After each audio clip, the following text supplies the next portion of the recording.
And welcome back to Let's Play Super Mario Galaxy. Last time, we tackled 3 of the hardest purple coin missions in the entire game, so I feel accomplished. Now, we can actually just kick back and relax and go to the beach a little bit. And by a little bit, I mean probably this entire episode. Beach combing for purple coins. This is not hard, but it is time consuming. This one takes a long time on average. It's also the last appearance of the spring mushroom, thank the Lord. So, I'll be happy to get this one out of the way. I don't know how many are in the water actually, which I suppose that'd be a good first place to look, so I don't get messed up later. Trying to find one coin. So yes, we are going for a swim. And here we're starting to get to the kind of tedious ones. This one isn't hard, far from it really, it takes forever to actually do. Luckily though, the risk of dying is actually really slim, especially in comparison to the Honey Hive Galaxy, and also the next one we do of this variety, by default.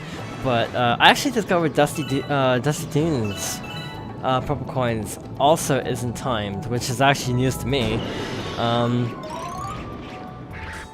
So I'm actually really glad for that, for clarity. I'm hitting my head on the rock, that's why I'm not moving. I'm not seeing any more underwater, so I'm gonna go back up to the surface because 1, I'm drowning, and 2, I think we pretty much cleared out the water.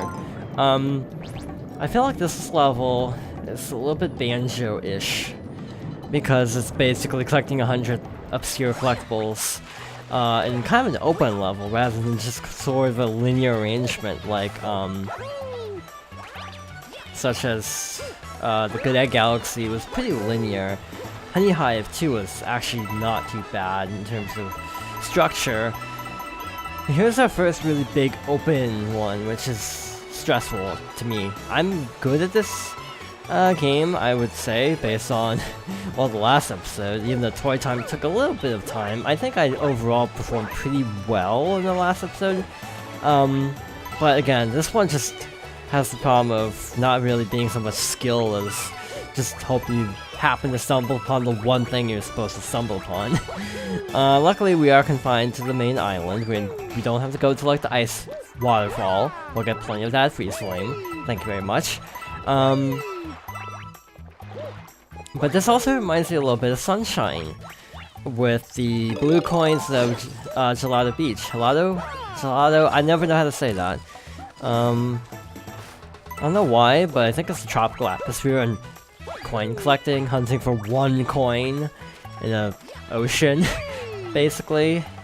Similar vibe, I guess, except not really. Luckily, we also don't have to worry about the bloody Stone Spiral, Stone Cyclone actually. Yes, Spring Mushroom is a thing in this level.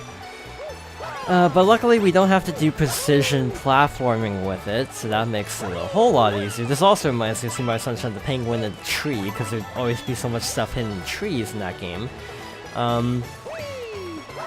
Music's good. I'd say the sun is nice, but except there's like this purple gradient effect over everything. So not really sunny.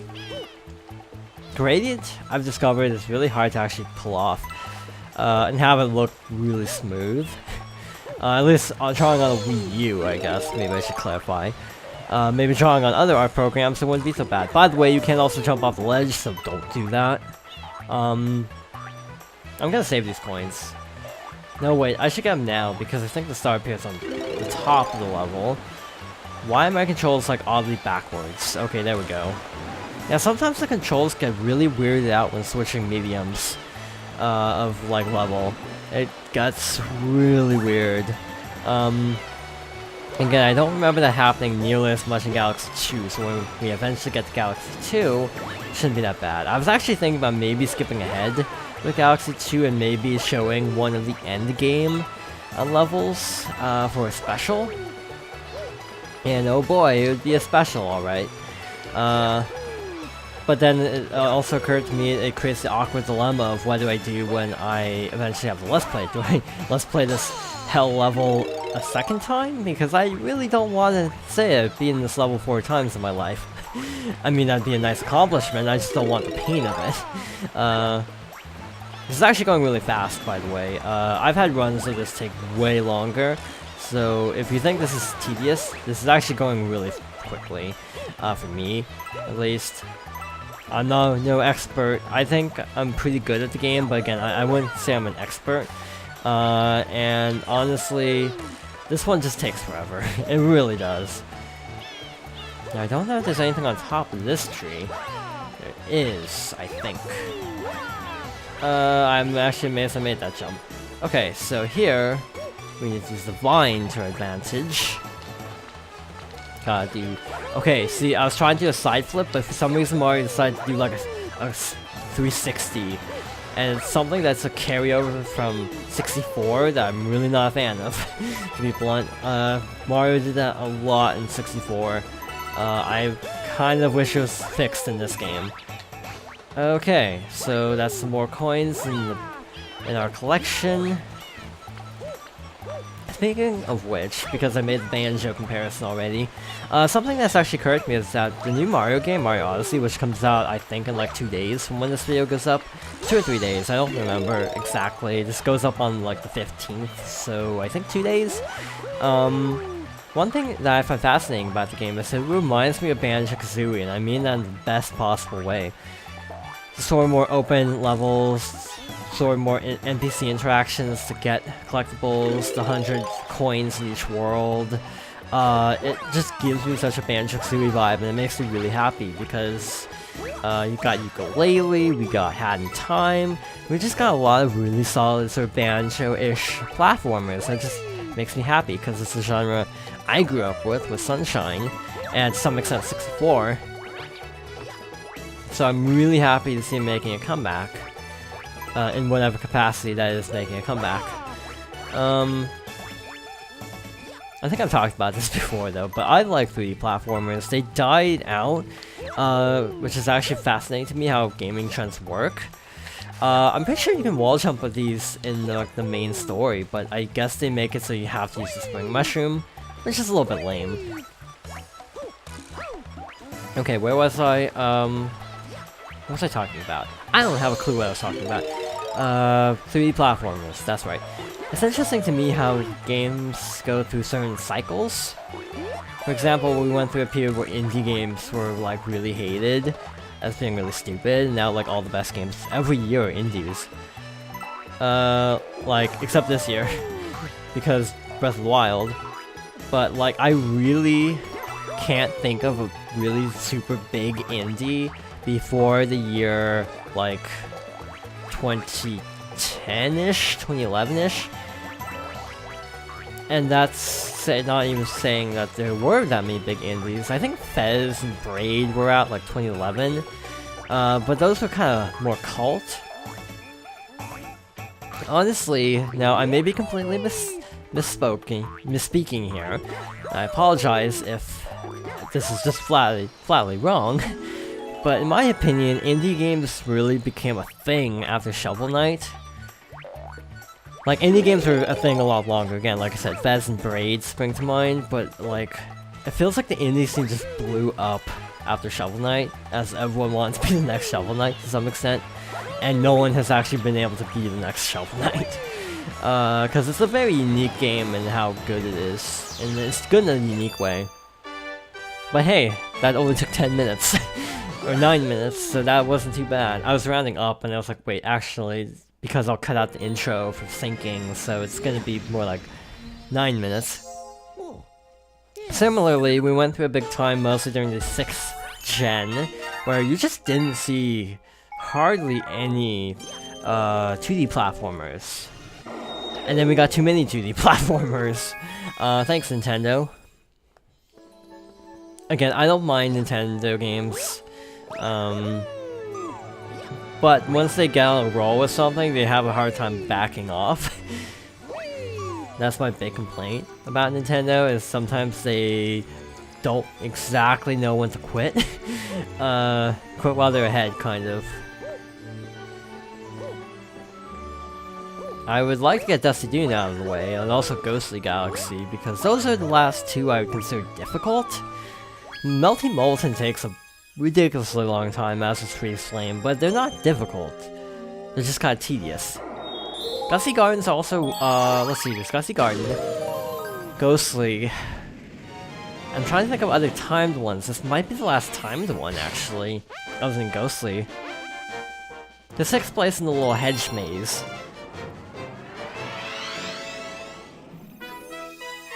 And we got a lot of coins. We got a lot of coins, so hope you're ready, because this is gonna be a thing. This is definitely gonna be a thing. This isn't difficult. I should clarify, this is not difficult. It's just really, really stressful. I think there might be more than more than 100, but I might be mistaken, so I'm gonna reserve judgment. Basically, you're on a giant cube, which makes things a little easier for you, I suppose. If I recall correctly, it's actually pretty linear, but I don't remember. I'm spending way too much time on these like early coins, really. I need to get moving. ASAP. Yeah, I'm trying to remember if there's more than 100, and since I can't remember, I'm just gonna play it safe and go out of my way for coins. But again, keep in mind, every time you have a purple coin mission, you have to have enough time to get to the star. That's a big deal in a couple of these. And it's a really big deal in a couple of these, so definitely keep that in mind, give yourself enough time. If you have like maybe 10 seconds and you don't know where the star is gonna spawn, you might just want to call it quits there and just restart. Or if it spawns like halfway across the room, if you want to save lives, just quit back to the observatory. It's a bit of a hike for some of these, but it's not too bad. And for time-consuming ones, also Deep Dark is pretty long because you have to actually collect a lot of coins of booze near the haunted ship. So that one's also pretty lengthy. Yeah, I think there's more than 100 because I have not gone over nearly half the size of this thing. Yeah, I already have enough. Unless that is just literally all the stars or all the coins here. That could be. But I just don't think that is the case. Yeah, there's definitely more than 100. So I just took a shortcut, because I could. Because I can. That's my logic for a lot of gaming things, because I can. I don't like to play games legit very often. It feels like doing things very intended. I just tend to go completely out of my way, just because because I can. Some games are just super linear and you can't really deviate from the path, but if you can, I like to actually try to find alternate strategies, because I just find that enjoyable. Not for everyone. It's something I find interesting about speedrunning communities, is that there's a lot of glitchless communities and a lot of glitch communities, and they kind of all do their own thing. And I think that's actually really cool, because they all have different mentalities when it comes to speedrunning, but they also just basically do the same thing, except one without glitches, one with glitches, but their end goal is to just beat the game really fast. And actually, you know, a lot of times it comes down to personal preference of the runner. Like, I don't like glitches, so I want to do this thing. I want to do this type of run without glitches, or I find glitches really cool, so I'm gonna glitch the heck out of this. But it all works to the same goal of breaking a game as fast as possible. It's just one, you're doing it within the bounds of the game, and another you're not. But hey, you're still coming to the same goal at the end of the day. By the way, I might game over on this one. Fair warning, I might game over on this one, because I only have 5 lives. And this one is really brutal when it comes to time limits. You have a minute. Yeah, you have a minute to win it. I've never seen that show. It looks not that interesting. Star appears in the center. Keep that in mind. Star appears in the center. Yeah, so I'm emphasizing this very grandly because you have like no time to actually get the star once you get enough coins. So definitely try to aim for getting near the center by the time you actually complete the coin requirement. I think we're fine. If I don't game over on this, or if I don't die once, I'll actually be impressed, because this one killed me so many times on my first playthrough. We might be good, we might not. It depends on how fast I can get back to the star. I think we have enough time. 10 seconds. Easy. If I don't bounce too much. So I'm gonna stop here very deliberately to make sure I can collect that star without any incident. So hey, that's another hard one out of the way. Now we just have long ones, if I'm not mistaken. Freeze Flame, Melty Molten, Dusty Dune. What am I forgetting? Deep Dark, so that's 4. And I'm forgetting 1. Which one is it? I have no clue which one I'm forgetting. But by the way, this is where the run completely slows down to a crawl. Because these ones do take a really long... Oh, frick. I'm not doing that. I'm not even starting it. That's gonna be its whole video, by the way, I have a feeling. If you thought 10 minutes for the... Oh, why am I blanking? Beach Bowl took a while. Sea Slide's considered the longest purple coin mission because you literally have to go around the entire slide. Garden. Which one's the garden? So in the garden, there's Deep Dark. Oh, the engine room is probably too long. I'm just trying to think of what stars we can even do in 3 minutes. I don't think there are any more we can actually do in 3 minutes because they're all long from here on out. Last one in the bedroom I know is shifting... Not Shifting Sands, Dusty Dunes. I do like that, Dusty Dunes Shifting Sands. There's that little bit of a tie-in there. Melty Molten. Yeah, we might do Melty Molten next time. Or Freeze Flame, if that's... actually, I should just get Sea Slide out of the way, because that'll be its own video. With how long that usually takes. So yeah, we're actually gonna probably do Sea Slide Galaxy next. So, I guess we're gonna end off here. Thank you for watching, and I hope you join me next time for more Super Mario Sunshine, Super Mario Galaxy.